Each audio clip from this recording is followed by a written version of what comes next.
আলহামদুলিল্লাহ ১০০ জন দুস্থ মানুষের জন্য খাবার আয়োজন করলাম। নিজের সুখগুলো অন্যের সাথে ভাগ করে নিলে আসলেই প্রকৃত সুখ পাওয়া যায়। এক প্যাকেট খাবারের মধ্যে যে এত সুখ শান্তি লুকিয়ে আছে, এত মিষ্টি হাসি লুকিয়ে আছে, সেটা আপনি বিলিয়ে না দিলে বুঝবেন না। যে খাবারের প্যাকেটে আপনার কোনো আগ্রহ নেই, হতে পারে সে এক প্যাকেট খাবারই অন্য কোনো মানুষের রুহের অনেক দিনের চাওয়া। পৃথিবীর বুকে অনেক মানুষই আছে যারা বাচ্চাদেরকে একটু ভালো মন্দ খাওয়াতে চায়, হয়তোবা বৃদ্ধ কোনো বাবা মা কোনো এক কোণে পড়ে আছে একটু ভালো খাবারের আশায়, কিন্তু সামর্থ্য না থাকায় একটুখানি খাবারই তাদের কাছে যে কত মূল্যবান, অভাবে না পড়লে সেটা কখনোই আপনারা বুঝবেন না। আমার সবসময় ইচ্ছে হয় অসহায় মানুষদের পাশে দাঁড়াতে, তাদের মুখের সেই মিষ্টি পবিত্র হাসিটুকু দেখতে, কিন্তু নিজের আর্থিক সীমাবদ্ধতা আর নিজের ইচ্ছা অনিচ্ছার কাঠগড়ায় দাঁড়িয়ে থেকে নিজে পারি না অন্যের জন্য অনেক কিছু করতে। বাসার সবাই মিলে সিদ্ধান্ত নিয়েছি যে অনেক মানুষের জন্য একত্রে কিছু খাবার দাবার তৈরি করব।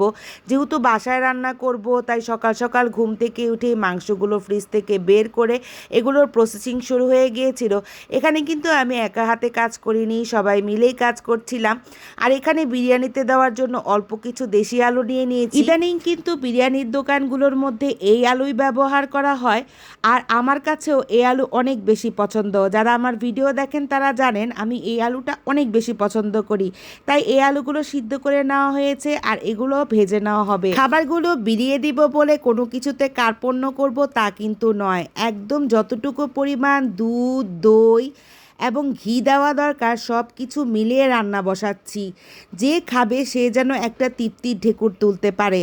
একজন সন্তানের জন্য মা যতটা আদর ভালোবাসা দিয়ে রান্না করে, সেম টু সেম আমরা এভাবেই রান্না করছিলাম, যেন আমাদের খাবারগুলো খেয়ে একটা মানুষের হাসি ফুটে মুখের মধ্যে। আলহামদুলিল্লাহ মাংস কিন্তু এক পাতিল রান্না করা হয়ে গেছে। এরপরে কিন্তু এই যে আলুগুলো ভাজার পালা। আলুর মধ্যে সামান্য হলুদ আর সামান্য লবণ দিয়ে দিচ্ছি। আলু অনেক কম পরিমাণ নিয়েছি যাতে সবার ভাগে 1 পিস কিংবা 2 পিস পড়ে।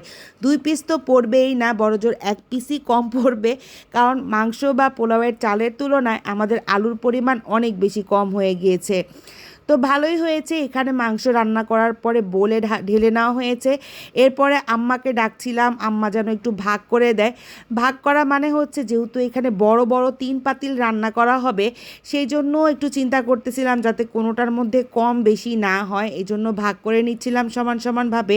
প্রথম 1 পাতিল আল্লাহর রহমতে রান্না করা হয়ে গেছে। এবার এটা বড় পলির মধ্যে, এটা একদম ধোয়া পলি এবং নতুন পলি, এটার মধ্যে ঢেলে নেওয়া হচ্ছে। ঢেলে তারপরে হচ্ছে একটু ঠান্ডা করে নিচ্ছি যাতে প্যাকেট করতে সুবিধা হয়। আর ওই দিকে কিন্তু 2 পাতিল আরও রান্না করা হচ্ছে। মানে এটা প্যাকেট করতে করতে যেহেতু এতগুলা প্যাকেট, এগুলো করতে সময় লাগবে। এগুলো করতে করতে বাকি 2 পাতিলও রান্না হয়ে যাবে, তারপরে ওগুলো আমরা প্যাকেট করা শুরু করব। আমার ভাই, ভাইয়ের মেয়ে, ভাইয়ের বউ সবাই মিলে প্যাকেট করতেছিল, আর আমার আম্মা খুব সুন্দরভাবে এগুলো তদারকি করতেছিল। এত ভালো লাগতেছিল মনের মধ্যে যে বলার মতো না। অনেক খুশি লাগতেছিল যে কারো মুখের হাসি হয়ে 1 প্যাকেট খাবার কারো হাতে গিয়ে পৌঁছাবে। তো এই যে খাবার প্যাকেট করা হয়ে গিয়েছে, এগুলো এখন আমরা বড় বড় পলির মধ্যে ঢুকাচ্ছি, আর এগুলো হচ্ছে এখন চলে যাবে বাইরে।